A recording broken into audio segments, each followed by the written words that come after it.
አምጣ መረጃ ካለ አምጣ። እኔ ደግሞ መረጃ ያየሁትን የምናገረው የሚሰራው የጌታቸው ፓርቲ ህወሓት ጊዜያዊ መስተዳድር የምትለው እነዚህ አንድ አይነት መግለጫ ያወጣሉ። በአንድ ቀን አንድ አይነት መግለጫ። ንግድ ባንክ በዚህ ቁጥር አስገባልኝ ነው የሚለ ጽሁፍ ቴክስቱ ላይ ስም አለው። በዛ ስም መሰረት በዛ ንግድ ባንክ አካውንት እዚህ ነው ያሉት ማለት ነው ሰዎቹ።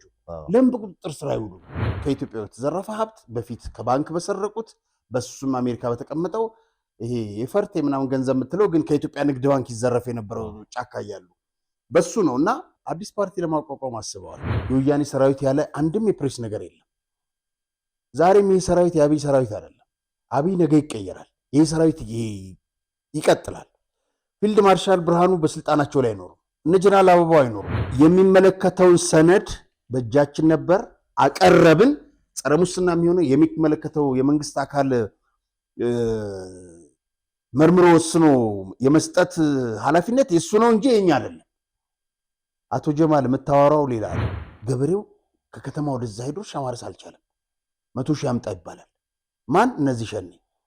እኔ እኮ የምልህ ህዝብን አስመረረ እንደው ስልጣን ብትይዝ ማንን ልትገዛ? ወይዘሮ ዝናሽ ሽሬ ውስጥ ትምህርት ቤት ለማሰራት 60 ሚሊዮን ብር ሰጡ። ገባ? ከየትም እየለመኑ የሚያመጡትን ነው። የሰውየው የባለቤታቸው መጽሐፍ ተሽጦ ነው። አዜብ መስፍን ከትግራይ ሰርቃ ኡጋንዳ ሄዳ ልማት እያደረገች ነው። ይሄ እውነት አይደለም? ማን አልተስማማውም? ተስማምቻለሁ ብሎ መፍቀድ የሱ እኮ ስልጣን አይደለም። ምን መብታለው? በመጀመሪያ ትግራይ የኢትዮጵያ አካል ነው። እንበር ተጋዳ ላይ ታዘፍናለህ። ሐዋሳ ላይ የትስ ቦታ ላይ ትግራይስ መዘፈን አለበት እንዴ? ይሄን እያለ እኮ ነው አንድ በሐሽሽ ያበደ ልጅ ይሄን እየዘፈነ ስንቱን የትግራይ ወጣት አስጨረሰ። በፖለቲካ በስልጣን ካልሆነ በስተቀር አንዱ አባራሪ አንዱ ተባራሪ ሆኖ እነዚህ አጋጣሚ አባራሪ ቢሆኑ ኖሮ እነዛ ተባራሪዎቹ ይመጡ ነበር ማለት ነው። ይሄን የሚፈልግ ዜጋ አለ? የኢትዮጵያ መበታተን የሚፈልግ አለ? ይሄን የሚፈልግ ካለ በሆዱ ወይ በከርሱ ወይ በገንዘብ የተገዛ ለግብፅ ወይ ለኤርትራ ያደረ ነው።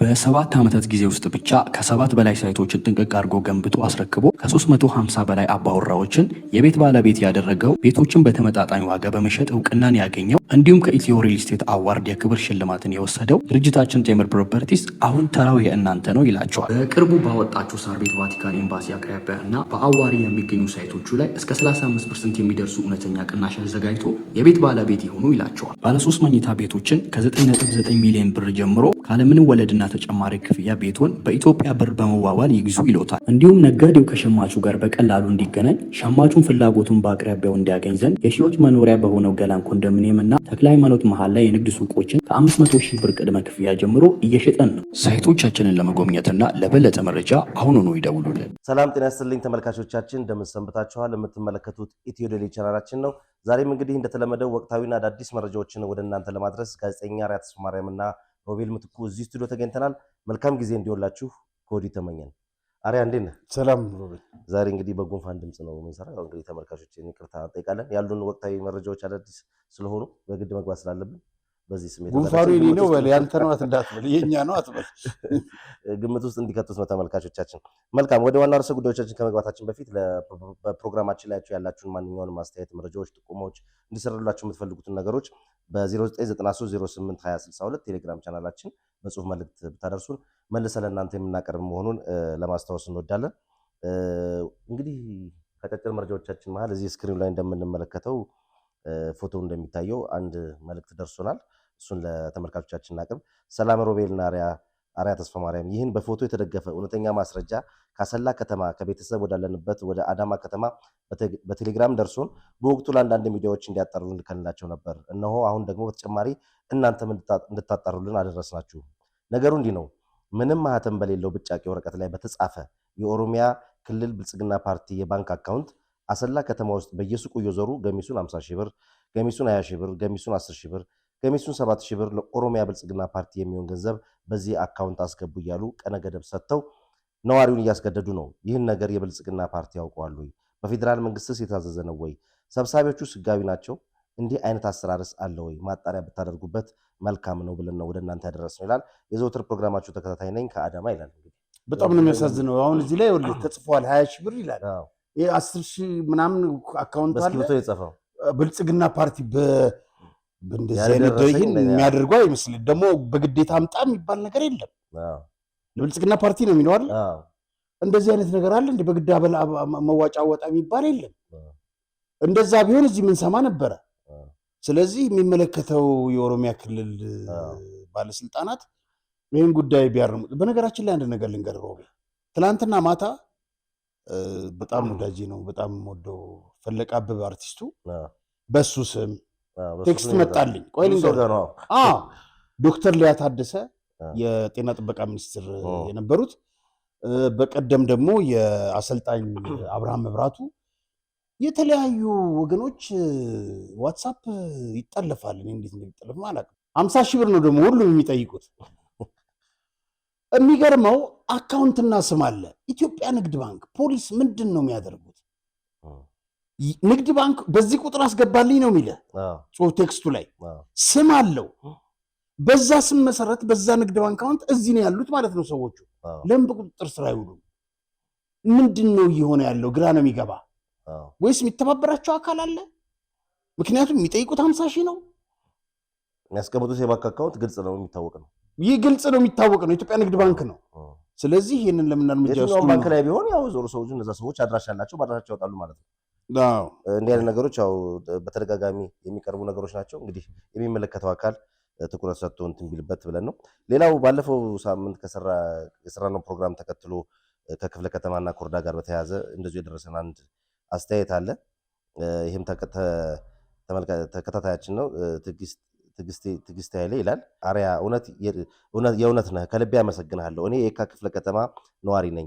በእውነት ነው የምልህ፣ ሀሳቤን እንዴት እንደምገልጽ ባላውቅም ይገርምሃል፣ የስኳር ታማሚ ነኝ። ለዚሁ ብዬ ጤና መድን አውጥቼ ለ4 ዓመታት ስታከም ቆይቼ አሁን ግን የወረዳው ትንንሽ ቡችሎች ልከፍል የማይገባኝን ክፍያ እንደከፈል መረጃ ሲሰጡብኝ ቅሬታ ለማቅረብ ለአስተዳደሩ ብሄድ አስተዳደሩ ሁሌም ስብሰባ ገቡ በማለት 15 ቀን ሲያንከራቱትን ቆይቶ በመጨረሻ ለምኜ ለመክፈል ተገድጃለሁ። ከኢህአዴግ ወደ አብይ የተሸጋገሩ ቡችሎችን እግዚአብሔር ፍርድ ይስጥልን። ሱቅ ለራሳቸው የሚተዳደሉ ናቸው። መንግስት እንዲጠላ የሚያደርጉት እነሱ ናቸው። ድሃ እየተጉላላ ነው ይላሉና የባለፈው ያነሳን ነገር በተመለከተ እንዲያን ነገሮች በጣም በርካታ ናቸው። እኔም ጋር አንድ እንትን አለ አጭር መልእክት።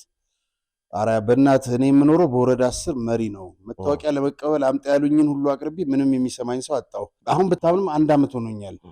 ያው ዜግነቴ ኢትዮጵያዊ ነኝ። መታወቂያም ለማግኘት 1 ዓመት ሙሉ ትንከራተታለህ። በተለይ ወሳኝ ኩነት ላይ ይሄ የልደት ማስረጃ የሞት ማስረጃ ለማውጣት በጣም የማረጋገጫ ለማውጣት ያለ ችግር በጣም በተደጋጋሚ እኛም ጋር እየተደወለ የሚነገር ነውና ሁሌ መመሪያ ይሰጣል ይስተካከላል ይባላልና እንዲህ አይነት ነገር መግለጫ በዘለለ ነገሮች በጣም ወደ ተግባር የሚሆን እርምጃ ቢወሰድ። ሌላው ደግሞ የየራሳቸውን ከአንዳንድ ክፍለ ከተሞች ላይ የየራሳቸውን ሱቅ ሁሉ እየያዙ ነው አሉ። የሚገርም ነው፣ የታወቀ ነው። ሌላው እንግዲህ ወደ ትግራይ ጦርነት የደረሰን ነው። ሰላም አርአያ፣ ለምንድነው የትግራይ ጦርነት የምንለው? የባንዳው ስብሃትና ግብረአበሮቹ ጦርነት ነው መባል ያለበት እኮ። ለነገሩ ጥፋቱ የኢፌዴሪ ጠቅላይ ጦር አዛዥ የክቡር ጠቅላይ ሚኒስትሩና የጀግና መከላከያ ሰራዊት ሆደ ሰፊነት ነው። ምክንያቱም ባንዳውን ስብሃትን ከዋሻ በቃሬዛ አውጥተው ድጋሚ በህይወት እንዲኖር መፍቀዳቸውና አሽከሮቹ ደብረጽዮን ታደሰ ወረደ አዲስ አበባ ቤተመንግስት ድረስ እያስጠሩ ሲሾሙ ሲሸልሙ ሲያባብሉ መኖራቸው ነው። እነዚህን የትግራይ ሰንኩፎች በጊዜ ቢነቅሉ ኖሮ የሁሉ መከራ ሀገራችን ባላየች ነበር። አሁን መፍትሄው አሜሪካ ሄደን ክፉን አውራ መንቀል ባንችል ቡችሎቹን መንቀል ለጠቅላይ ሚኒስትሩ የሚከብድ አይደለምና እና አደመን ጊዜ ሳይሰጡ ይንቀሉልን። አቦ ማን ነው የጊዜው ምናምን የሚል ነው። ያው በኮርስ ስለሚጠቀሙ ስማቸው አንዳንዶቹ አስቸጋሪ ነውና እናመሰግናለን። የሁላችሁንም በጣም በርካታ አስተያየት ነው የሚደርሰን፣ ግን የሁላችሁንም ማቅረብ ስለሚከብድ የተወሰኑትንና ምናልባትም የብዙሃኑ ስሜት ይጋራሉ የሚሉትን ነው መርጠን ያቀረብ ነው። ይሄንን ግን ትኩረት ቢሰጡበት በድጋሚ እናሳስባለን። በጣም የለም እንጂ እንኳን አንድ ትልቅ ብልጽግና ፓርቲ አይደለም አንድ ድር የሰፈር ድር እንኳን ገንዘብ ሲፈቅድ በማህበራዊ እንትን ተመዝግቦ ደረሰኝ በስሙ ቆርጦ ማህተም አውጥቶ ነው። እንደዚህ በእጅ እስክሪብቶ የሚሰጥ ከሆነ እነሱም አንሰጥም ማለት እኮ ይቻላል። በመጀመሪያ ደረጃ ህጋዊ አይደለም። ለምንስ እንደዚህ አይነት ነገር አለ? ይሄን ያክል ብር አምጣ የሚባለው ተመኖ ጭራሽ። መልካም እንግዲህ ስክሪን ላይ ምስላችሁ የምንመለከተው አምባሳደር ብርሃነ ክርስቶስ እሳቸው ቤት ብርሃነ ገብረ ክርስቶስ ቨርጂኒያ በሚገኘው መኖሪያ ቤታቸው ሚስጥራዊ ስብሰባ ይካሄዳል የሚሉ እንግዲህ መረጃዎች እየወጡ ነው። እውነት ነው ወይ ይሄ ነገር? በምን ጉዳይ ላይ ያተኮረን? ተሰብሳቢዎች ውስጥ እነማን ናቸው ይታወቃሉ የሚለውን እሱ እንመልከት። በጣም ጥሩ። እንግዲህ ስክሪኑ ላይ የምታየው አንተ ነህ ክህደቱ ያልከኝ እኔ አላልኩም። እና እሱና ብርሃነ አምባሳደር ይሄ ብርሃነ ገብረ ክርስቶስ ይባላል። ነገር ያለው ባለቤቱ የእንትና አዲስ ዓለም እህት ነች እና $10 ሚሊዮን ነበረ የተቀመጠ እሱ ጋር ከዚህ በፊት ለማስታወስ ያክል ነው። እና ተካፍላ ነው ሄደችው። ምክንያቱም እሱ ከሌላ ሴት ጋር ይማግጣል በሚል መብት ነው ደግሞ አሜሪካን ሀገር በዛ ወስዳለች። ከሰሞኑ በተከታታይ ስብሰባ እየተካሄደ ነው ብርሃነ ገብረ ክርስቶስ ቤት። በዚህ ስብሰባ ላይ በነገራችን ላይ ቤት ያለው ቨርጂኒያ በጣም ሀብታሞች በጣም ነጮች የሚኖሩበት ነው። ሌላ አበሻ ምናምን እንኳን አታገኝም። ለምን? ከኢትዮጵያ በተዘረፈ ሀብት በፊት ከባንክ በሰረቁት በሱም አሜሪካ በተቀመጠው ይሄ የፈርት ምናምን ገንዘብ የምትለው ግን ከኢትዮጵያ ንግድ ባንክ ይዘረፍ የነበረው ጫካ እያሉ በሱ ነው። እና አዲስ ፓርቲ ለማቋቋም አስበዋል። በትክክለኛ የተረጋገጠ ነገር ነው። እና ከዚህ ውስጥ ልደቱ ይገኛል ሁሌ ስብሰባው ላይ። ልደቱ ያው ተከፋይ ነው። ለብዙዎች ሚዲያዎች መልስ ይሰጣል፣ ለእኛ ግን አይሰጥም። ምክንያቱም እውነቱን ነው የምንናገረው፣ ሌላ ነገር የለውም። ልደቱ ስራ ሳይሰራ ሀብታም ነው። 30 ዓመት ስራ ሳሰራ እንዴት ነው ሀብታም የምትሆነው? 2 ሽጉጥ አለው። አንዱ ኢሳያስ ነበር። ኢሳያስ የደህንነቱ ኢሳያስ ወልደጊዮርጊስ ማለት ነው። ደብረዘይት ቤት አለው። መንግስት ጥሩ አደረገ። ወሎ ላይም እንትን አለው ምንድነው ሆቴል። ይህ ሁሉ ነገር ከየት አመጣው? በነገራችን ላይ አላሙዲ ነበር የሚሰጡት የነበረው ገንዘብ ያስተምሩት የነበረው ይሄን ሆቴል መስሪያ ምናምን ኢህአዴግ ስጥ እየተባለ ማለት ነው ለአላሙዲ ያው ኢህአዴግ ገንዘብ ነው። እና ይሄን የሆነው ስለዚህ ቨርጂኒያ ውስጥ ያለው ዱለት ይሄን ይመስላል። አዲስ ፓርቲ ያቋቁመን እንመጣለን። እስቲ እናየዋለን። መልካም እንግዲህ በሐዋሳ 3 ቀናት ቆይታልና እዛ ስለ ወታደራዊ የስልጠና ትርኢት አለ። ስለሱም እንግዲህ አጠቃላይ 3 ቀን ዝግጅቱ ምን ይመስል እንደነበረ ከሱ እንነሳ። ስለ መጽሐፍ ምርቃቱ ማለት የተያዘ ነገር አብራንድ ላይ እነሱን ዘርዘር አድርገን ነገር እስቲ። አዎ እንግዲህ የመጀመሪያ ቀን 4 ቀን ነው 4 ቀን የቆየ ነው ዝግጅቱ። 3 ቀን ነው። ከዛ ፊት ነው የተጀመረው። እኛ ግን ዋና እንትኖች ላይ ነው የተገኘ ነው። በመጀመሪያው ቀን የውጊያ ማርሽ ቀያሪዎች የሚል መጽሐፍ ነበር። በመጽሐፉ ምረቃ ላይ የተለያዩ ጉዳዮች ተነስተዋል። እንግዲህ በክብር እንግድነት ክቡር ፊልድ ማርሻል ብርሃኑ ጁላ ተገኝተዋል። ሌሎችም ከፍተኛ ጀነራሎች ነበሩ፣ የአካባቢ ሰዎች። በዚሁ መሰረት በውይይቱ ላይ የተነሱ ጉዳዮች ነበሩ። ከተነሱት ጉዳዮች አንዱ በተሰብ ታዳሚውን በጣም ያሳዘነ ነገር ነበረ። የሀሳብ ክርክሮች ተነሱ በጀነራል አለምሸት በኩል። እንግዲህ ስለ አየር ወለድ ታሪክ ሲነገር በ53 እንደተጀመረ ከዛ በኋላ የተቋቋመባቸውን የፈረሰባቸውን ጊዜያቶች ከዛ 72 73 ከዛ በኋላ ደግሞ ከ83 በኋላ 84 85 እንደዚህ ያለ ነው የሚመጣው ታሪኩ። እና ምንድን ነው ያሉት ጀነራል አለምሸት እነዚህ ወቅቶች ላይ በዚህ በተለይ በደርግ የተፈጸሙ በሶማሊያም ላይ የተሰሩ ኦፕሬሽኖች ላይ የነበሩ ለምሳሌ ሶማሌው ላይ ቀድሞ መረጃ ሾለከን ያሉት። ከዛ በኋላ እንግዲህ ማሚዶ የሚባል ኦፕሬሽን ነበር ኤርትራ ላይ ማለት ነው። የማሚዶ ጀግና ነው የሚሉት ብርጋዴር ጀነራል ተመስገን ገመቹ ይባላል። የማሚዶ የኤርትራ የ102ኛ ብርጌድ እንትን ነበረ። እዛ ላይ ተከበቡ። በጣም ብዙ ቀን ውጊያ ያደረጉ፣ ከፍተኛ መስዋዕትነት ተከፈለ እና ብርጋዴር ጀነራሉ ይህን የሚናገሩት ፊልድ ማርሻል ናቸው። ይህን ታሪክ እና ለማስወጣት ተሞከረ። ማለት ውጣ ተባለ። ልጆቼን ጥዬ አልወጣም አለ። በጣም የሚያሳዝነ በውሃ ጥም ነው የሞተው። ሁሉም በውሃ ጥም አለቁ። አያሳዝንም? እነዚህ የቀድሞ ሰራዊት የከፈሉት መስዋዕትነት እና እሳቸው ያንን ስሜት ያንን ነገር ሲናገሩ አብዛኛው በጣም በስሜት ነው ማለት በጣም አዘነ ብቻ አዳራሹ። በነገራችን ላይ 2 ነገር ልንገርህ።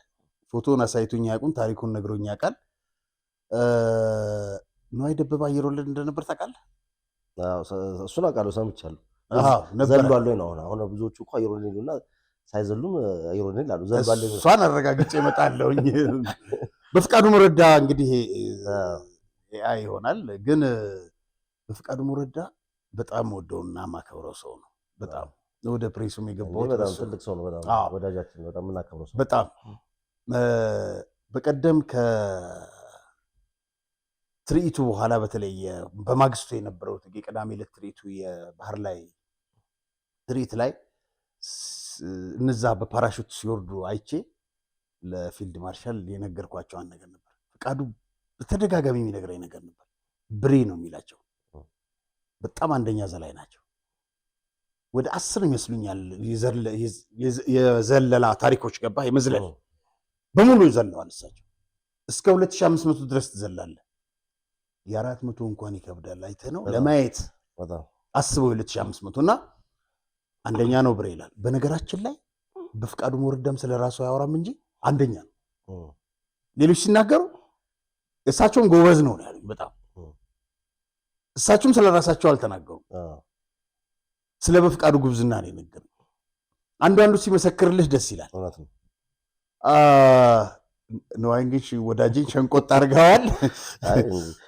በነገራችን ላይ አንድ ነገር ልንገርህ፣ ጥሩ ሰውነት ነው ያለው እኮ ነዋይ። አሁን ጥሩ ቁመና ነው ነገሩ። የቀድሞቹ ብዙ አይታሙም እኮ እንደዚህ ነገር በሳይዘሉ አየር ወለድና አይሉ አንዳንዶች ናቸው እንደዚህ ያሉትና እንግዲህ ከዘለለም ይነግረናል። የሚቀጥለው ደግሞ እናቀርባለን። እሺ፣ በነገራችን ላይ ድርጅታችን ሰመር ሪል ስቴት የአድዋ 00 የሳይንስ ሙዚየምንና የህንድ ኤምባሲን በገነቡ ጉምቱ ባለሙያዎች በሴቶች አደባባይ ያስገነባቸውን ቤቶች ለደንበኞች እንዳስረከበ ይታወቃል። አሁን ደግሞ በዲፕሎማሲ መቀመጫ በሆነችው በእንግሊዝ ኤምባሲ በ2 ዓመት ውስጥ ገንብቶ የሚያስረክባቸውን ከባለ 2 እስከ ባለ 4 መኝታ ቤቶችን የቤት ባለቤት ልናደርጎ ዝግጅታችንን ጨርሰናል። እነዚህም ቤቶች በ10% ቅድመ ክፍያ ከ50% የባንክ ብድር ጋር የግሎ ማድረግ ይችላሉ። የአንድ ካሬ ዋጋችን በ105,000 ብር ስንሸጥ እንደነበረ ቢታወቅም ለጥቂት ቀናት ብቻ የሚቆይ እስከ 3 ሚሊዮን ብር የሚደርስ ልዩ ቅናሽ ማድረጋችንን እየገለጽን በካሬ በ88,000 ብር እየሸጥን እንደሆነ ስንገልጽ በታላቅ ደስታ ነው። የዚህ ድል ተጠቃሚ ለመሆንና የቢሮና የሳይት ጉብኝት ለማድረግ ከታች ባለው ስልክ ይደውሉ። እነዚህ ቀይ ኮከቦች በነጋታው ቅዳሜ ጠዋት ከንጋቱ 12 ሰዓት ጀምሮ የወንዶ ገነት ማሰልጠኛ የሚባል ወደዛ እንሄድ ነው። ከጥቁር ውሃን አለፍ ብለህ ከከተማው ስትመጣ ጥቁር ውሃን አለፍ ብለህ በስተቀኝ በኩል የሚገባ ነው። ትልልቅ ተራራዎች አሉ እና መጀመሪያ በጣም ግልጽ የሆነ ሜዳ ላይ እንደምታየው በጣም ከ400 ሜትር ከፍታ ነው የመጀመሪያ የጀመረው። ከዛ ላይ መዝለል ጀመሩ። ቀጥሎ ከፍ ብሎ ከ600 ወይም ከ800 እየጨመረ ሄደ። 2 ጊዜ ነው ወረራ፣ 2 ጊዜ ወይ 3 ጊዜ ነው ያየነው ወረራ። ከዛ በኋላ በገመድ ላይም ዝላይ ነበረ። ከዛ ወደ ኢላማ ተኩስ ነው ሄድነው፣ ወደ ተለያዩ ትርኢቶች ማለት ነው። በጣም የሚገርመው ከዛ እንደገና በባስ ለመሄድ አንድ ሰው መልክ አይታይም፣ ያለው አቧራ ልነግርህ አልችልም። እኛ ለአንድ ቀን እንደዛ እንትን አደረግን። እኔ ይኸውልህ በፊትም የኢትዮ ኤርትራ ጦርነት ጊዜ ከኢትዮጵያ መከላከያ ሰራዊት ጎን ነው የቆምነው። የወያኔ ሰራዊት ያለ አንድም የፕሬስ ነገር የለም። ዛሬም ይህ ሰራዊት የአብይ ሰራዊት አይደለም። አብይ ነገ ይቀየራል። ይህ ሰራዊት ይቀጥላል። ፊልድ ማርሻል ብርሃኑ በስልጣናቸው ላይ አይኖሩም። እነ ጀነራል አበባው አይኖሩም። ሌሎች ዛሬ ያየናቸው ተተኪዎች እየተኳቸው አገር በእንደዚህ አይነት ርክክብ ነው የምትሄደው። ለአንድ ሀገር ህልውና መሰረቱ ደግሞ ወታደር ነው። ዛሬ ወታደርን ለመተቸት ስትነሳ እሱ ላይ እቻ ሀገር እሱ ላይ ቆማ እሱ ላይ ትራስ ሆና እያሻገራት እንዳለ ግን ለሰከንድ ማሰብ ያስፈልጋል። እዛ ቦታ ላይ የሚያደርጉት እንትን አንተ ለአንድ ቀን ሄደህ ለምታየው በጣም ስሜት ይነካል። ይህን ሁሉ ጉድ ነው እንዴት ተሸከሙት ትላለህ ስታየውና ስትሰማው። አሁን እዚህ በቲቪ ስታየው በቃ ዘለሉ ምናምን ነው የሚመስለው። እዛች ቦታ ላይ ግን ሆነ ፀሐዩን፣ አቧራውን፣ ዋጠሙን ሁሉን ነገር ተቻችለህ ሁሉን ነገር ችለህ እያየኸው ይህን ሁሉ ችለው ነው እንደ ይህን ሁሉ ስልጠና የሚወስዱት ትላለህ። እነሱም እኮ የ9 ወር ልጆች ናቸው። እኛም የሚተቸውም የ9 ወር ልጅ ነው። በማን ላይ ቆሞ ነው? እች ሀገር ሰራዊት፣ ማንኛውም ሀገር ሰራዊት ያስፈልገዋል። ዛሬ እንደውም ዘመናዊ ሆኗል አብዛኛው ሀገር። ኢትዮጵያ ታጥቃለች እንዴ? ልትፈርስ ነበር እኮ። እዚህ መጽሐፍ ላይ ምን ይላል መሰለህ? ቀያይ ነብሮቹ ላይ መጽሔት፣ ይቅርታ፣ ቀያይ ነብሮቹ የታተመው መጽሔት ላይ 65ኛ ዓመት በህግ ማስከበር ዘመቻ በ2014 ዓ.ም ባስመዘገበው ታላቅ ድል የጦር ሜዳ ጀብዱ አንደኛ ደረጃ የላቀ ጀግና ሜዳሊያ ተሸላሚ እዝ ነው። ኢትዮጵያ ልትበተን ጫፍ ደርሳ ነበር። የደቡብ እዝ፣ የምስራቅ እዝ፣ የሁሉም የከፈሉትን መስዋዕትነት እንዳለ ሆኖ ይህን ልዩ የሚያደርገውን መሰለ ወደ ሱዳን መውጫ የነበረ ኮሪደር ሊሰበር በጁንታው ጫፍ ደርሶ ነበር። ያ ቢሰበር ኖሮ የኢትዮጵያ መከላከያ ሰራዊት ኢትዮጵያ የምትባልም ሀገር አትኖርም ነበር። ይህን የሚፈልግ አለ? ይህን የሚፈልግ ዜጋ አለ?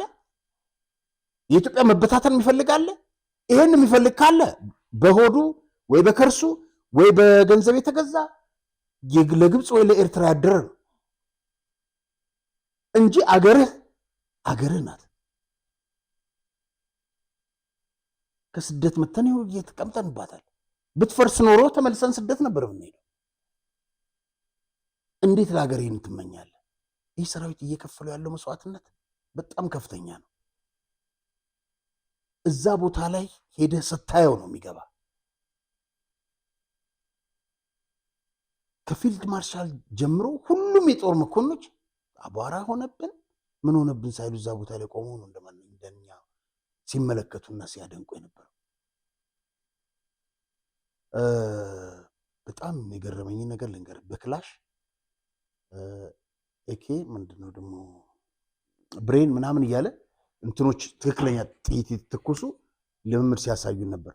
በዚች በኤ4 ሳይዝ በዚች እችን በምታክል የከተማ ላይ ውጊያ አስተዋዋቂው አለ። አሁን በከተማ ላይ ውጊያ ሰዎች አሸባሪዎች ሰዎችን አንቀው ገብተው ምናምን ጥቃት ሊፈጽሙ ሲሉ እነዚህ ከሄሊኮፕተር ወርደው በከተማ ውስጥ ገብተው ምናምን እንዴት አይነት እንትን ውጊያ እንደሚያደርጉ እዚች ኤ4 ሳይዝ ወረቀት ላይ ደግሞ የሚገርመው የህንድ አክተሮች ናቸው። የህንድ አክተር እንትን አድርገው ምናምን ሴት አለች እንደዚህ አንቋት ልክ እንዳሸባሪ ማለት ነው መሳሪያ ደግኖባት ከ400 እና ከምናምን ሜትር ላይ ነው አስበው ጥይቶቹ እሱም ብቻ እየለዩ ብዙ ናቸው። ልክ እንደዛ ወደ 4-5 ናቸው እና እንጨት ላይ ተተክለው ነው ከ400 እና ከምናምን ላይ ለይተው እሱን ሲመቱት አምጥተው ልክ አለቀ በኋላ ግዳጁ ማለት ነው አሳዩ የተመታችሁትን ሲባሉ ጥይቶቹ ያረፉት አሸባሪው ላይ ነው። ከአራቱም አንዷ ላይ ሴቷ ላይ አላረፈም፣ ፎቶ ላይ ማለት ነው አስበው። እና እንዲህ አይነት ሰራዊት ነው የተገነባውና በተለይ ግን ኢትዮጵያ ከመፍረስ በጁንታው ልትፈርስ በነበረችበት 2014 ከፍተኛ መስዋዕትነት ከከፈሉት ክፍሎች አንደኛውና ይሄው የላቀ ጀግና ሜዳሊያ ተሸላሚ ነው። ሹማ ብደታ ጀነራል ሹማ ብደታ ዋና አዛዥ ናቸው።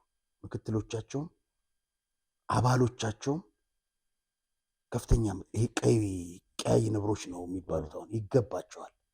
እና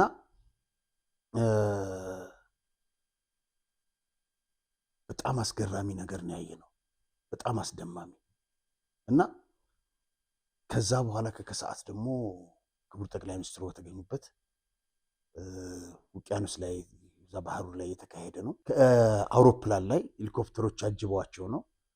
ከዛ በኋላ ለምሳሌ ጠላት እዛ አካባቢ በሚንቀሳቀስና ሄሊኮፕተሮች ሽፋን ሰጥተው ወርደው ጀልባዎቻቸውን መጀመሪያ ጀልባ ነው የሚጣለው። ቀጥሎ እነሱ ይወርዳሉ፣ ወረዱ። ከዛ ጀልባዎቻቸውን አሬንጅ አድርገው ወደ ተኩስ እንዴት እንደሚገቡ ወደ ማጥቃት። ሌላው የሸረሪት የሚል እንትን ነበረ፣ ምንድነው ትርኢትና በገመድ ላይ ሴቶች እንዴት አይነት ጀግና ሴቶች አየን መሰለ። ክላሽ ተሸክመ ወደ 100 ሜትር የሚጠጋ በአየር ላይ በገመድ ላይ ትሄዳል። ማንም የማያደርገው ነገር ነው እና እቺ ሴት እኮ ኢትዮጵያን ለማስከበር ኢትዮጵያን ለመጠበቅ የተሰለፉ ናቸው ወይም የተሰለፈች ናት። የማንም እንትን አይደለችም። ነገርኩ። ጃንሆይም ነበሩ። ከዛ በኋላ ደርግ መጣ። ከዛ በኋላ እንትን ኢህአዴግ ዶክተር አብይ ሄዳል። ሌላም እየተተካ ነው የምትሄደው። ሰራዊት ግን ቋሚ መሆን አለበት። የቀድሞ ሰራዊት በመፍረሱ ኢትዮጵያ ስንት ጉዳት ደረሰባት። በሻዕቢያ ጦርነት እንኳን ሁሉን ነገር። ከዛ ደግሞ አየር ወለድ አያስፈልግም ብለው አየር ኃይልን አፍርሰው አሁን የአየር ኃይል አቋምና ያለበት ደረጃ ከፍተኛ ነው። ግብጾች የየራሳቸው የእንትና ደጋፊ ሊባባሉ ይችላሉ። ሰራዊታቸውን ግን ይደግፋሉ። አገራቸውን ግን ይወዳሉ፣ ይደግፋሉ። ከግብፅ መንግስት ጎን ናቸው። እኛስ ዶክተር አብይን በአመለካከቱ ጥላው በምንድነው ብልጽግና ነው ብለው ኢዜማ ብለው የፈለከውን በለው፣ መከላከያ ሰራዊትህን ግን ልታከብረው ይገባል፣ ክብር ልትሰጠው ይገባል። የዚች ሀገር ምሰሶ የዚች ሀገር ማዕገር እሱ ነውና እና ዝም ብለህ ተነስተህ የከሌ ወታደር ነው ልትለው አይገባም። ለምንድን ነው በፊት የደርግ ሰራዊት ባል አትበሉ ተብሎ የቀድሞ ሰራዊት ተብሎ ይሄው እንደዚህ አይነት ውሃ ጠምቷቸው የሞቱ አሉ። ስንት ጀነራሎች አፈራ እንትና። በነገራችን ላይ እንደዚህ ከሰዎች ጋር በግል ሲያወሩ እዛም አካባቢው ላይ ነበርኩ። ማርሻል ምንድን ያሉት ጀነራል ተስፋዬ ሀብተማርያም አሉ አይደል? ታውቃቸዋለህ? ጀግና ናቸው እና አሰልጣኝ የነበሩ አሉ። እሳቸው ሁሌም በየቦታው ክብር የሚሰጣቸው ናቸው። የደርግ አዛዥ ተባሉ አልተባሉ፣ ኢህአዴግ ግን ያንን ነበር የሚለው ነበር። ከዛ ካስተሳሰብ አሁን ያለው ትውልድ መውጣት መቻል አለበት። እኔ እናንተ እዚህ እንድናወራ አገር በሰላም እንድትኖር ከመፍረስ የታደጋትን ሰራዊት ክብር ልትሰጠው ይገባል። ክብር ልትሰጠው ይገባል። በዚህ አጋጣሚ በጣም የምነግርህ ነገር በ10 ሺህ በ100 ሺህ ልትለው ትችላለህ። ብቻ ከፍተኛ ካሬ ነው። ሂሳብ ላይ ቀሽም ነኝ። ይሄ ትርኢት የታየበት ቦታ ተመልከተው እና አውሮፕላን ቦታ ይሄ ሁሉ ተመልከተው። ሮቤል መጨረሻው አይታየም። ይሄ ሁሉ ጋሻ መሬት ያላሙዲ ነበር። እነ በረከት ስምኦን ናቸው የሰጡት። አጥሮ አስቀምጦት አሁን መንግስት ወስዶት በየአመቱ አሁን ስንመጣ እንደውም ሰኞ ዕለት ስንወጣ ጎማዎች አሉ። ጎማው ላይ እንጨት አለ ከላይ የተረበረበ። ጎማዎቹ ራሳቸው ነው የሚሄዱት። ውሃ ያጠጣሉ። እንትን አላቸው ላስቲክ ይሄ እንትን እና ይሄ ሁሉ መሬት ታጥሮ ስንት ዓመት ሙሉ ገንዘብ አይከፈልበት፣ ግብር አይከፈልበት፣ ስንት ልማት ይካሄድበት ነበር። በጣም አዝነው ነው እዛ አካባቢ ሰዎች ኃላፊዎች የነገሩኝ። ይሄንን ብዙ ጊዜ ተናግረናል። ብዙ የኢትዮጵያም ገንዘብ እንትን ተብሎ ተዘርፎ ከባንክ ተወስዶ ያልተመለሰ ሁሉ ነበር። አንዱ እዛ ሸራተን ያለናሪያ ዝም በሉ ተብለው ነው ማስጠንቀቂያ ተሰጥቷቸው ከመንግስትና ዝም ያሉት ምናምን። ማንም እኛን የሚያስፈራራን የለም። ማንም ዝም በሉ ያለን የለም። የሚመለከተውን ሰነድ በእጃችን ነበር አቀረብን። ጸረ ሙስና የሚሆነው የሚመለከተው የመንግስት አካል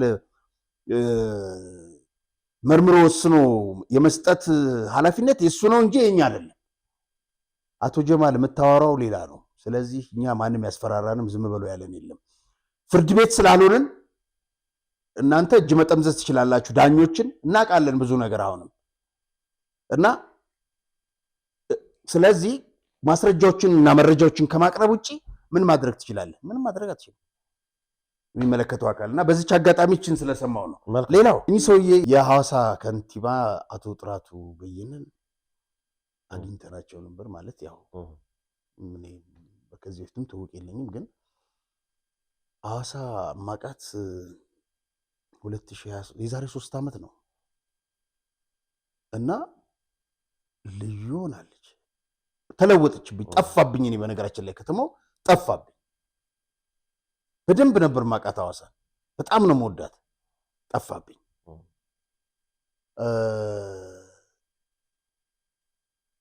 በእውነት ልዩ ከተማን ያደረጋት እና እኚህ ከንቲባ ሊመሰገኑ ሊደነቁ ይገባል። መንገድ ላይ ያየኋቸው ትዝብቶች ደግሞ አሉ።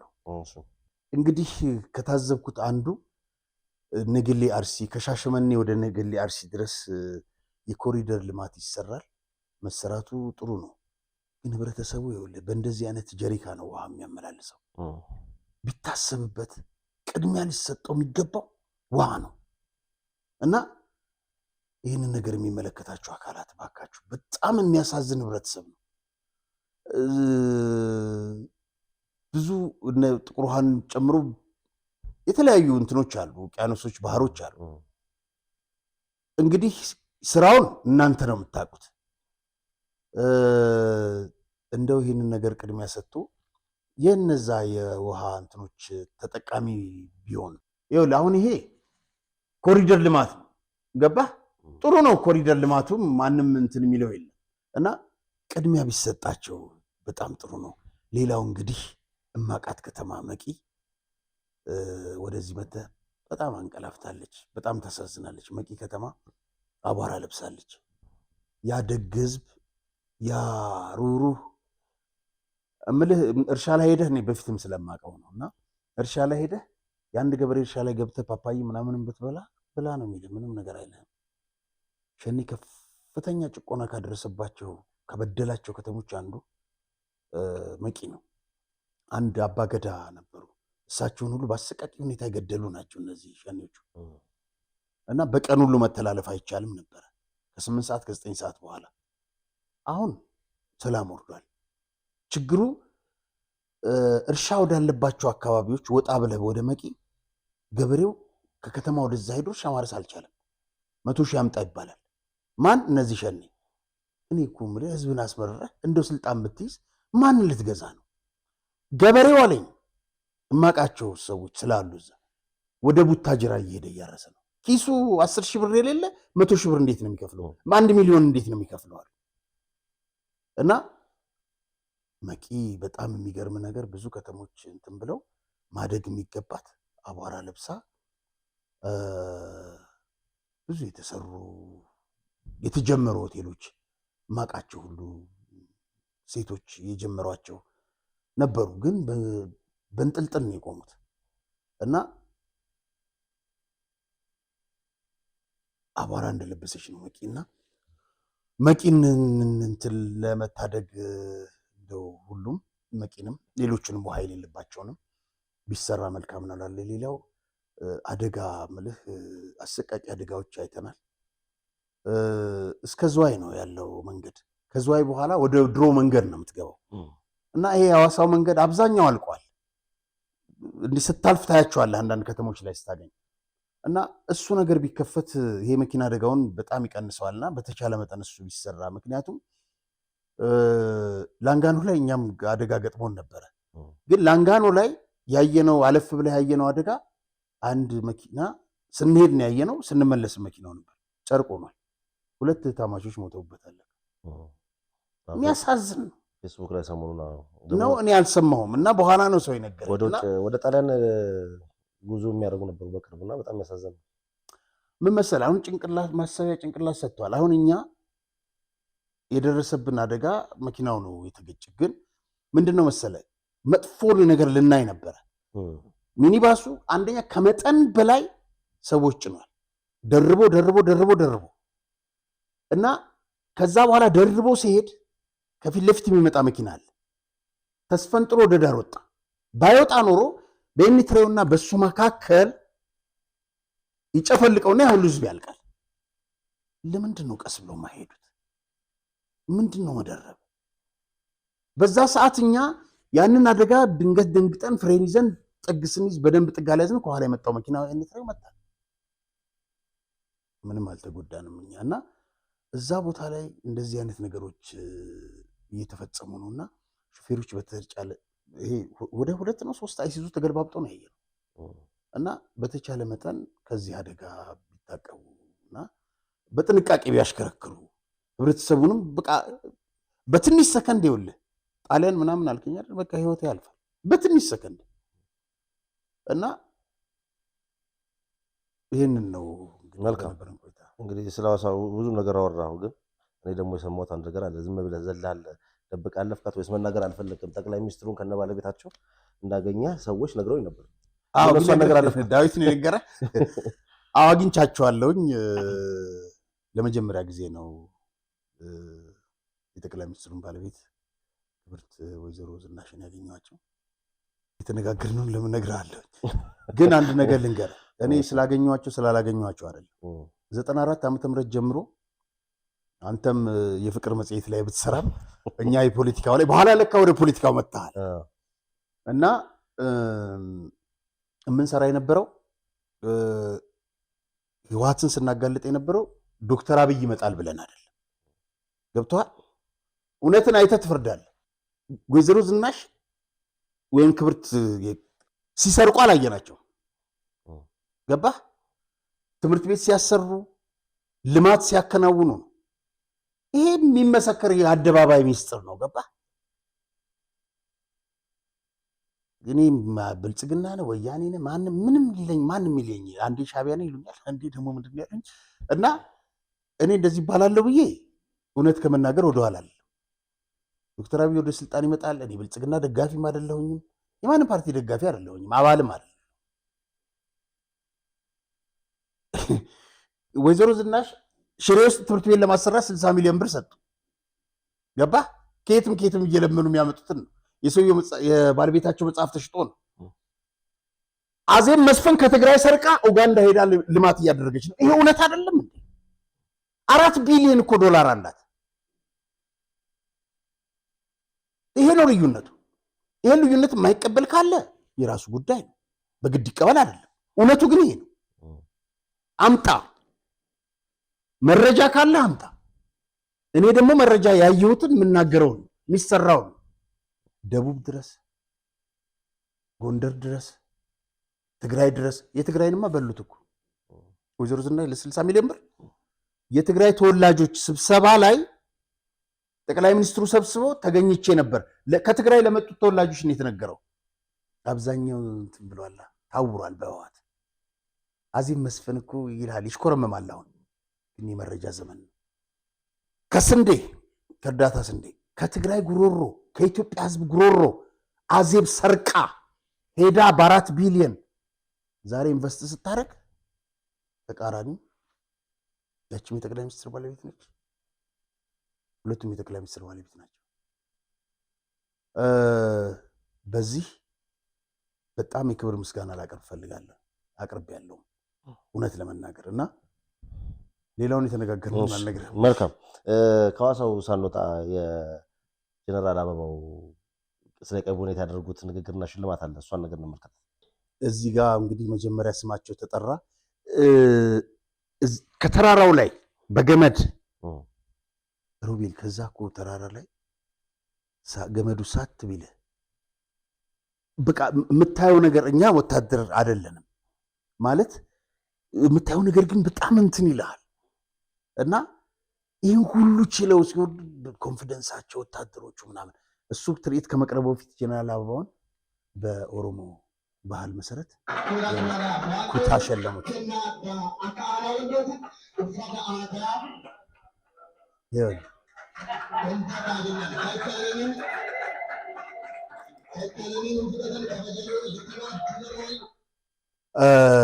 በዛለት በውይይቱ ላይ በተላለፈ ጀነራል አበባው ታደሰ መልእክት ላይ የመጨረሻው ልንገር፣ በዚህ ክፍል ተፈልጎ ብቻ የሚገባበት አይደለም፣ ሰው በጣም ተፈትሾ የሚገባበት ክፍል ነው።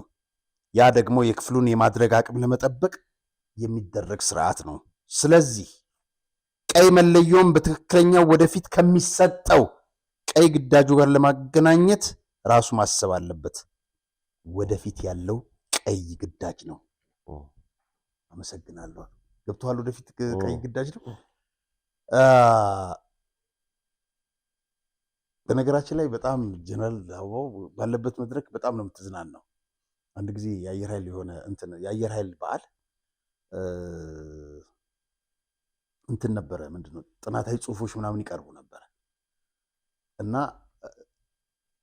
እሳቸው እንደ መድረክ አወያዩ ብቻ ነው አንዳንድ ለማድረግ መድረኩ ላይ ነበሩ ተጋብዘው።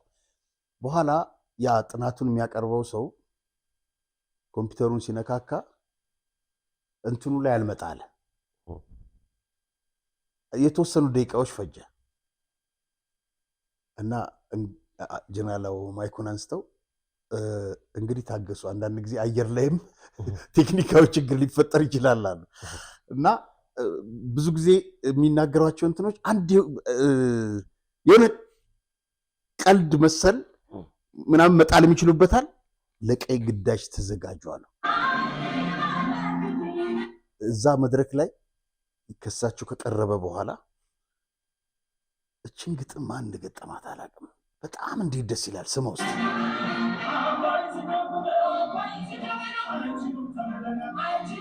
አባይን ስንገድበው አይችሉም ተብለናል።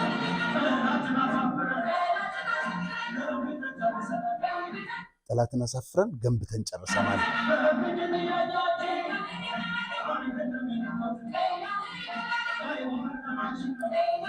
ቀይ ባህር ደማችን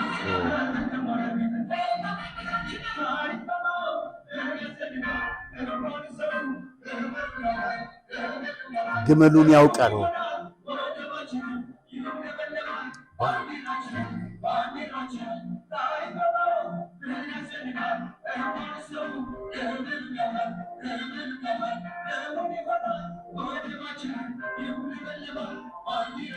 እውን ይሆናል ወደባችን፣ ይውለበለባል ባንዲራችን። እንዴት ጎበዝ ናቸው በእናት። በጣም ደግሞ ልዩ ግጥም ነው። ልዩ በቃ ስሜት የሚነካ በጣም በደም ስር ውስጥ የሚገባ።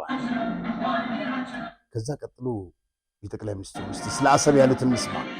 ይኸውላችሁ የተከበራችሁ ምክር ቤት አባላት፣ አሰብ ላይ የኢትዮጵያ መንግስት ፖርት ገነባ፣ ኤርፖርት ገነባ፣ መንገድ ገነባ፣ ሪፋይነሪ ገነባ እና ተጋጨን። እዛ ቀረ ሀብቱ። ስንታረቅ ኤርትራውያን ከ20 ዓመት በኋላ መጥተው በኢትዮጵያ ፍርድ ቤት ቆመው ቤቴን መልሱልኝ፣ መሬቴን መልሱልኝ ወሰዱ። ለምን? ታረቅና። በግለሰብ መጥተው ያኔ የተባበሩ ኤርትራውያን ቦታቸውን ንብረታቸውን ወሰዱ። ታዲያ የኢትዮጵያ መንግስት ሪፋይነሪውን፣ ፖርቱን፣ ኤርፖርቱን ቢወስድ ከዚህ አንጻርስ እንዴት ነው የሚታየው?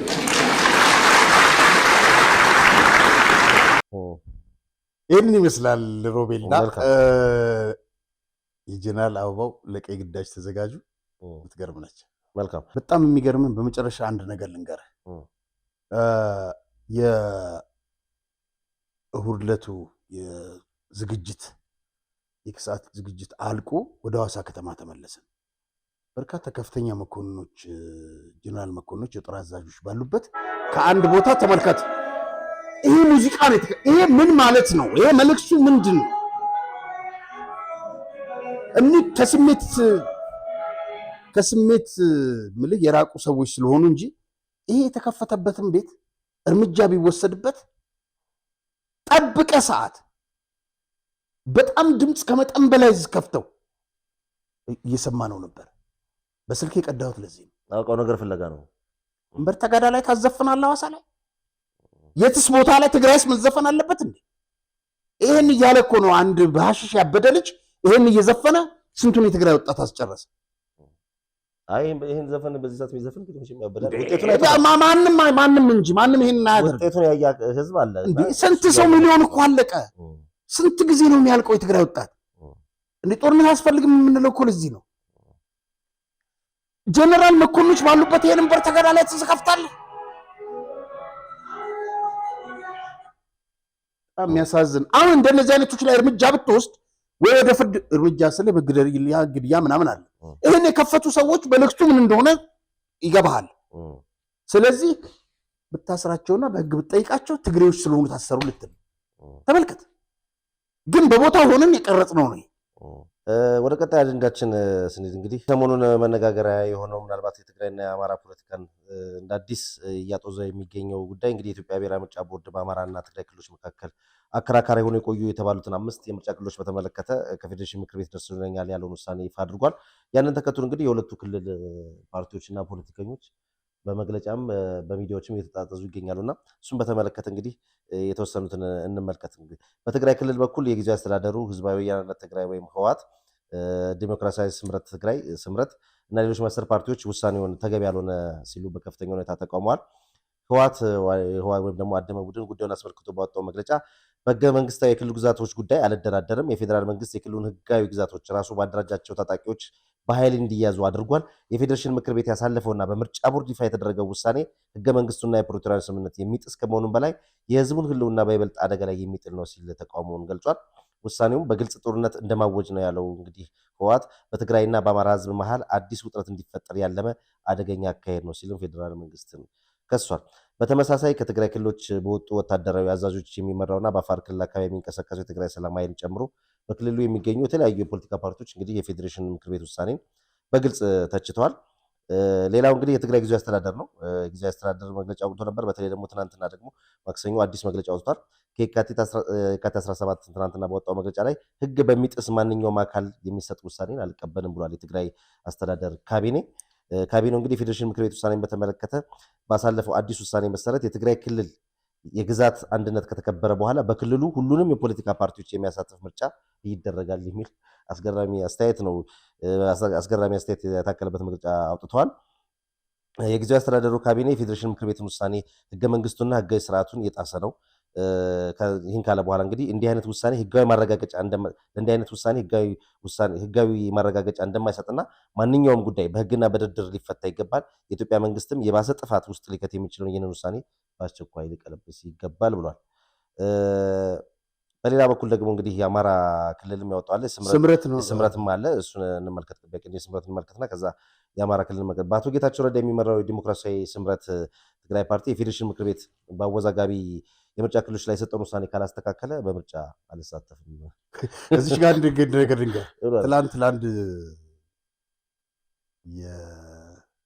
አሁን በኃላፊነት ላይ የሉ ለአንድ ጀነራል ደወልኩላቸው። የህወሓት ጀነራል ናቸውና ስምረትን ኧረ አልሰማሁም ምንድን ነው ምናምን አይ እንደዚህ ምርጫ አልሳተፍም ማለት መጀመሪያ ለምርጫ ማን አስገብቶት ነው ትግራይ አሉኝ። አነጋገሩ እሱ ነው። ቲቤሌፍ እያለ እንዴት ሊገቡ ይችላሉ ነው እንግዲህ በቀድሞ የህወሓት እነሱ እንትን እያደረገ ያለ ትላንት የሰጡት መግለጫ የሚያሳዝን እሱ ብቻ አይደለም። አብረው ያሉ ልጆች ነፃነት ያላቸው ይመስለኝ ነበር። በቃ የህወሓት ሰንሰለት እና የህወሓት ቫይረስ አይለቅህም ማለት ነው። ጌታቸው ያወጣውን መግለጫ ሁሉም ሲጽፉ ታየው። አምነውበት ከሆነ እሰየው። ግን ገና ለገና ምልህ አለቃህ ተነፈሰ ብለህ አንተም አብረህ ማጓራት፣ እሱ ትንሽ ተንፈራገጠ ብለህ አንተ ያዙ ይልቀቁኝ ማለት እና ይሄ የእዝ ሰንሰለት እየተበጠሰ ያልመሰለኝ። ቀጥልሽ። መልካም እንግዲህ በቀድሞ የህወሓት አመራርና ጊዜያዊ አስተዳደር ፕሬዚዳንት በነበሩት ጌታቸው ረዳ የሚመራው ስምረት ፓርቲ ተቃውሞ ለፌዴሬሽን ምክር ቤትና ለብሔራዊ ምርጫ ቦርድ አሳውቅ ያለው ባለበት ደብዳቤ ላይ ውሳኔው ህገ መንግስታዊ ስርዓትን የሚንድ የተቋማትን ነፃነት የሚደፈጥጥና በደፈናው ህገ መንግስታዊ ስርዓት አልበኝነት ነው ሲል ተችቷል። የወሰን ክርክር በህጋዊ መንገድ መፍትሄ ሳያገኝ ምርጫ በፌዴራል መንግስት ይፈጸም ማለት የክልል አስተዳደርን በጉልበት የመንጠቅ ሙከራ ነው። ከዚሁም ጎን ለጎን ደግሞ የፌዴሬሽን ምክር ቤት ውሳኔ ምርጫ ቦርድን የፖለቲካ መጠቀሚያ የሚያደርግ ከመሆኑም በላይ ምርጫውን ተአማኒነት ጥያቄ ውስጥ ይከተዋል ሲል አንስቷል። እንግዲህ አንዳንድ ምርጫ ላይ ይሳተፋል አይሳተፍም የሚለው እንዳለ ሆኖ ማለት ነው። በሌላ በኩል እንግዲህ የአማራ ብሔራዊ ንቅናቄ አብን ደግሞ ምርጫ ቦርድ ይፋ ያደረገው የፌዴሬሽን ምክር ቤት ውሳኔ ከፕሪቶሪያ ስምምነት አንጻር ቢያከብረውም ችግሮች ፈጣሪዎች የሚደመጡበት የህዝብ ድምፅ የሚታነቅበት ሁኔታ ግን እንዲፈጠር አልፈቅድም ብሏል።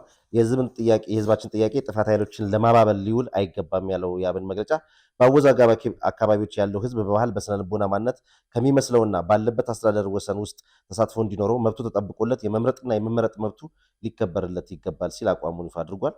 ከዚሁ በተመሳሳይ የአማራ ዲሞክራሲያዊ ኃይል ንቅናቄ አዲሃን እንዲሁም በኮሎኔል ደመቀ ዘውዱ የሚመራው በወልቃይት ጠገዴ የአማራ ማንነትና ወሰን አስመላሽ ኮሚቴ የፌዴሬሽን ምክር ቤት ውሳኔ ይበል የሚያሰኝ ነው የሚል ድጋፋቸውን ገልጿል። እንግዲህ የፌዴሬሽን ምክር ቤት አከራካሪ ያላቸውና ውሳኔ ያሳለፈባቸው ቦታዎች የሁመራ፣ የአዲረመጽ፣ የኮረም ወፍላ፣ የጠለምትና የራያ አላማጣ ምርጫ ክልሎች መሆናቸውን በዚሁ አጋጣሚ ለተመልካቾቻችን ለማስታወስ ነው። ወደ ቀጣዩ አጀንዳችን ስንሄድ እንግዲህ ታደሰ ወረደ የሚመሩት ግምት ለኢትዮጵያ መከላከያ ሰራዊት የሰጡት ማስጠንቀቂያ ያዘለ መግለጫ አለና ምንድን ነው እሱ ነገር ስንመለከት? ታደሰ ወረደ የጊዜያዊ መስተዳድሩ እንትን ነው እና ፕሬዚደንት ነው። ያው አሁን ለይቶለታል፣ ህዋቱ ነው በግልጽ ወጥቷል። እና ምንድን ነው እያለ ያለው ከመጀመሪያ ይህንን አሁን እነዚህ ስምረት ህወሓት አልቀበልም ያለውን ጉዳይ እሱም ተመሳሳይ መግለጫ ነው ያወጣው፣ ጽፈውን የሰጡት። እሱ ብቻ እንዳይመስልህ የኢትዮጵያ መከላከያ ሰራዊት ትግራይ እና ሰሜን እዝ እንዲሰፍር አልተስማማውም። እሱ ማን ነውና ነው? ማን አልተስማማውም? ተስማምቻለሁ ብሎ መፍቀድ የእሱ እኮ ስልጣን አይደለም። ምን መብት አለው? በመጀመሪያ ትግራይ የኢትዮጵያ አካል ነው። የኤርትራ መንግስት ወደዛ ድንበር እያስጠጋ መሳሪያ እና ወታደር እያስጠጋ የኢትዮጵያ መንግስት እጁን አጣጥፎ አይመለከትም። የቀድሞ የጀነራል አበባው መልእክትም አለች። ማን ፈቃጅ ማን ከልካይ አድርጎት ነው ይህንን የሚለው? በማያገባውን የሚዘባርቀው ግን ኦልሬዲ ለይቶለት አሽከር ሆኗል ታደሰ። መልካም።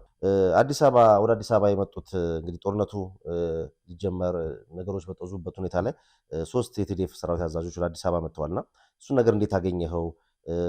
ከዚሁ ጋር ተያይዞ ደግሞ ስለ ፍስሐ ማንጁስ የተገኘ የተባለ አዲስ መረጃ አለ።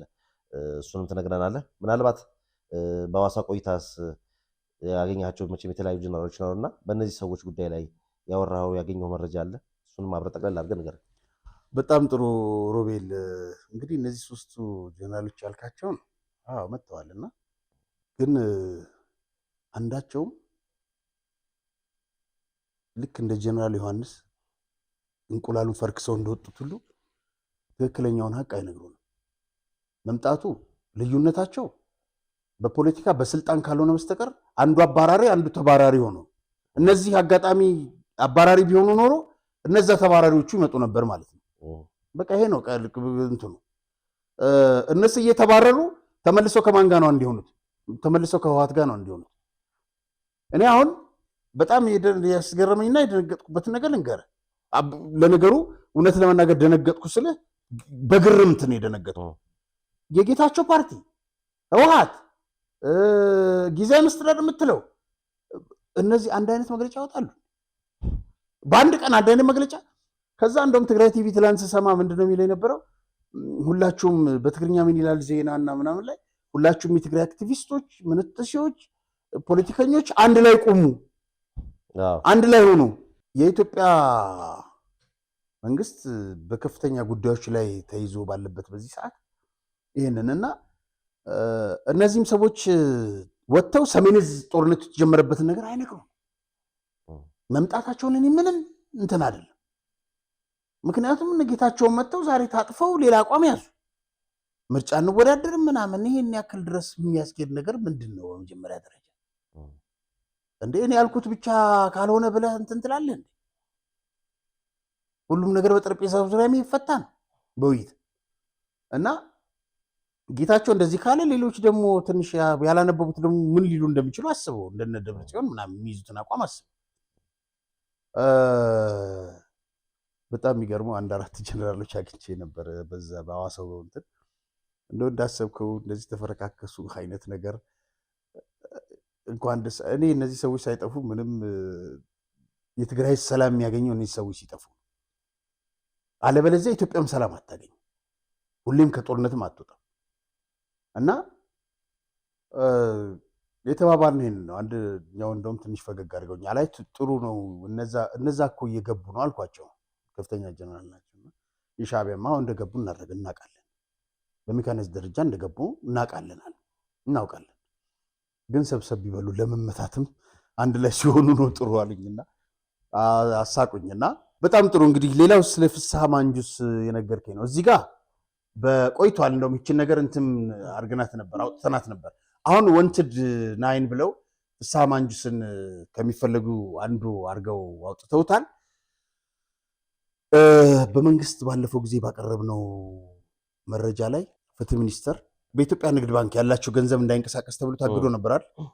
እነሆ መረጃ ሰሚ ካለ በአራት ባንኮች በኢትዮጵያ ማለት ነው ባሉ 4 ባንኮች 940 ሚሊዮን በልጁ ዳናይት ፍስሐ በየነ በአንድ ባንክ 17 ሚሊዮን በሰለሞን ንጉስ ገብሩ ይሄ ሰው ማን እንደሆነ አላውቅም በአንድ ባንክ 32 ሚሊዮን በሁለት ትላልቅ የቢዝነስ ተቋማት የገዛው አክሲዮን 430 ሚሊዮን እየሰማህልኝ ነው። ቁጥር እንዳይመስልህ ትክክለኛ የተረጋገጠ መረጃ ነው መነግር ያለሁት የዚህ ሰውዬ ብቻ። ያልታገደ ቋሚ ንብረት ደግሞ ስማልኝ በአዲስ አበባ እንግዲህ እዚህ ጋር ተመልካቾቻችን ምናልባት እነዚህ ገንዘቦች ሳይታገዱ አይቀርም የተጠቀሱት ማለት ነው። ለምን በኢትዮጵያ ንግድ ባንክ ያላቸው ተብሎ ነው። ሌሎቹስ 4 ባንኮች እነዚህ መመሪያ ደርሷቸው ታግዶ ይሆናል የሚል እምነት አለ። ያልታገደ ቋሚ ንብረት በአዲስ አበባ በአየር ጤና ለፋብሪካ ግንባታ ብሎ የተረከበው 3700 ካሬ ሜትር ጨምሮ በገርጂ አያት ቦሌ 22 በስሙ የተመዘገቡ መኖሪያ ቪላዎች አሉት። የሚመለከተው አካል እየሰማ ነው። በመቀለ ቀበሌ 03 ሐሚዳ የሚገኝ 2700 ካሬ ሜትር መሬት የሚከራይ መጋዘን፣ በመቀሌ አዲ ሐውሲ 240 ካሬ ሜትር ላይ የተገነባ ቪላ፣ በመቀሌ ዲያስፖራ መንደር በ300 ካሬ ሜትር፣ በመቀሌ ላጪ 140 ካሬ ሜትር ቤት፣ በአድዋ 800 ካሬ ሜትር ቤት፣ በሽረ 450 ካሬ ሜትር ቤት፣ በአዲ ጉዶም ከተማ በ3200 ካሬ ሜትር ለፋብሪካ መገንቢያ ብሎ የወሰደው መሬት በልጁ ዳናይት ፍስሐ አቤት ታድላች ልጅ ከፍስሐ መፈጠሩ አገባ። ያው ታድላ ስለ ከሌባ መወለድ መታደል አይደለም። ያው እሷን እኮ ከተጠያቂነት አያድናትም እኮ እሱ እየወሰደ እየዘረፈ በፖሊስ ያስገባው ነገር እሷም ተጠያቂ ነች እኮ እሷ እስከለ ድረስ። ይኸውልህ 17 ሚሊዮን ባንኳ ውስጥ አለ። አሁን ደግሞ ያልነገርኩህ አለ። በየ5 ዓመቱ በሚሊዮን የሚቆጠር የትግራይ ወጣት ይሞታል። የፍስሐ ማንጁስ ልጅ ዳናይት ግን ሚሊዮኖች ባንኳ ላይ አጨናንቆታል። ይሄ ነው የሚያሳዝነው። ወጣቱ የሚሞተው ያለው ለፍስሐ ማንጁስ ብቻ አይደለም ለዳናይትም ጭምር ነው። ይህን ቆም ብሎ ማሰብ እንዴት ተሳነው? በልጁ ዳናይት ፍስሐ በየነ ስም የተገዛ በመቀሌ ከተማ 06 በኤስኦኤስ ሰፈር የሚገኝ 1600 ካሬ ሜትር መሬት በሰለሞን ንጉስ ገብሩ ይህ ሰውዬ ማን እንደሆነ ላቅ አልቻልኩም። በሁመራ ከተማ የተገዛና ለፋብሪካ የሚሆን 5600 ካሬ ሜትር መሬት በተጨማሪ በአዲስ አበባ መስቀል ፍላወር የነበረና በ500 ልብ በሉ መንግስት አካላት በተጨማሪ በአዲስ አበባ መስቀል ፍላወር የነበረና በ500 ካሬ ሜትር ላይ ያረፈ ባለ 6 ፎቅ የሆነ ሆቴል ከሁለት ዓመት በፊት 3ኛ ዓመት ያዝናለው ፕሪቶሪያው በብር 230 ሚሊዮን ብር ሸጦታል። አንድ ከፍተኛ ባለስልጣን ያረጋገጡልኝና ባለፈው ያወራ ነው ቤታቸው እንዲመለስ ንብረታቸው እንዲመለስ ሲባል የትኛውን ቤት የትኛውን ብር ንብረት መሸጥ መለወጥ እንዳይችሉ መመሪያ ለውልና ማስረጃና ለሚመለከተው አካል ለንግድ ቢሮ ለሁሉም ተላልፏል። በምን እንደሚያሸጡ ታውቃለህ? በጉቦ መጠየቅ ነው። ይሄንን አጣርቶ እኛ እንግዲህ ሄደን እኮ ቀደም ያላሙዲን ጠቅሰናል። እኛ ሄደን ፖሊስ አይደለንም እናጣራው። መረጃ ትሰጣለህ፣ የሚሰራ አካል አለ። ጸረ ሙስና በለው ፌዴራል ፖሊስ በለው ይህንን ጉዳይ ማን ሸጠው? ፍስሐ ማንጁስ በ230 ሚሊዮን ብር ሊሸጥ የመንግስት መመሪያ ተላልፎ ይህንን የሸጠበትን ምክንያት በግልጽ ሊያወጡ ይገባል። አንድ አዛውንት በትግራይ ጎዳና እየተዘዋወሩ የሚናገሩ ቪዲዮ በማህበራዊ ሚዲያ ላይ በስፋት ሲዘዋወር ተመልክቻለሁና ምን እያሉ ነው? እስቲ እሱን ቪዲዮን ተመልክተን ትርጉሙ ተናግረናል። ደይማንዋ ስጋሃ ሐምዳዊ ተብራታይ ስጋታ እኛ አባት 3 ልጆቻቸውን ያጡ ናቸው። አሁን አረጋዊ በነገራችን ላይ የተማሩም ሰው ናቸው። እንዲህ ነው የሚሉት፣ እዚህ ያላችሁ ስሙኝ፣ ሊያስሩኝና ሊጨፈጭፉኝ ይችላሉ፣ ግን የፈለጉትን ማድረስ ይችላሉ። እልፈት ግን በአንዲት ቢላዋ በአንዲት ሰንሰለት ነች። አንድ እግር እየነደደ አንድ እግር እያበረ እናንተ አመራሮች ለህዝቡ የጥርስ ህመም ሆናችሁበት አይደለም። ለእናንተ ውድብ ለምትሉት ውዳበ ማለትም ድርጅት ህወሓት አለም የምትለዋን ቃልንም ጠልቷታል።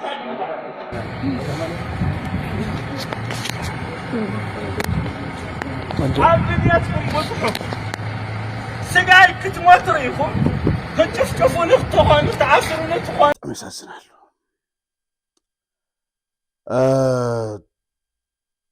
በቅዱሳና በሰዋዕት ስም ልማልላችሁ አክ ተብላችኋል። እንደ ኪኒን ዋጧት።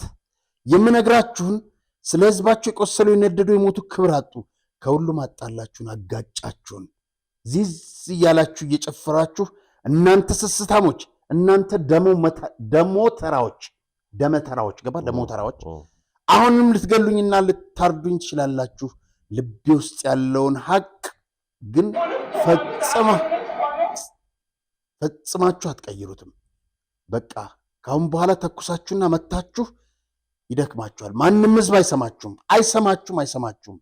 በሰማዕታት ስም ልምልላችሁ። መጨረሻ ላይ አንተ ተፈናቃይ ተባልክ፣ ሂድና ተመሳስለህ ኑር። ውድብ ትመልሰኛለች ብለህ አትሞኝ። ሁሉም አረመኔዎች ናቸው። ስለሆኑም ተመሳስለህ ወደ ነበርክበት ተመልሰህ ሞፈርና ቀንበርህን እርሻ ወደ ሆነችው መሬት ደግመህ ሂድ ነው የምልህ። እነዚህ ፈጣሪ እሳት አድርጎ የሰቀላቸው ውሃ አፍስሶ እስኪያወርዳቸው ከልብህ ተግተህ ጸልይ። ሳበይነት ሆኖ ሕልፈት ግን በሓንቲ ካራ በሓንቲ ሰንሰለት በሓንቲ ደሒስ ስጋት ወዓት ክሳብ ከምዚ ስምዑ።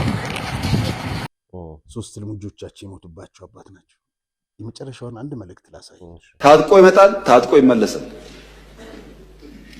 ቅድም እንዳነሳሁት ኢህአዴግ 17 ዓመት ታግሎ መንግስት ከሆነ በኋላ ለ30 ዓመት ሰላም የነበረበትን ትግራይ ክልል እንኳን ከስንዴ እርዳታ መገላገል አልቻለም።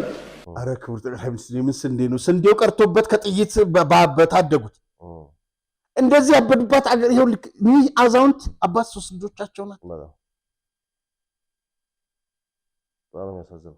መልካም፣ ለዛሬው ይበቃናል። ስለነበረ ቆይታ እጅግ አድርጌ አመሰግናለሁ። የተከበራችሁ ተመልካቾቻችን የዕለቱ መሰናዷችን ይመስል ነበረ። ፕሮግራሙን አዘጋጅተን ወደ እናንተ ያደረስላችሁ ጋዜጠኛ ራያ ተስፋ ማርያም እና ሮቤል ምትኩ ነን። ዳግም በሌላ ዝግጅት እስክንገናኝ ድረስ እስከዛው ሰላም ቆዩ።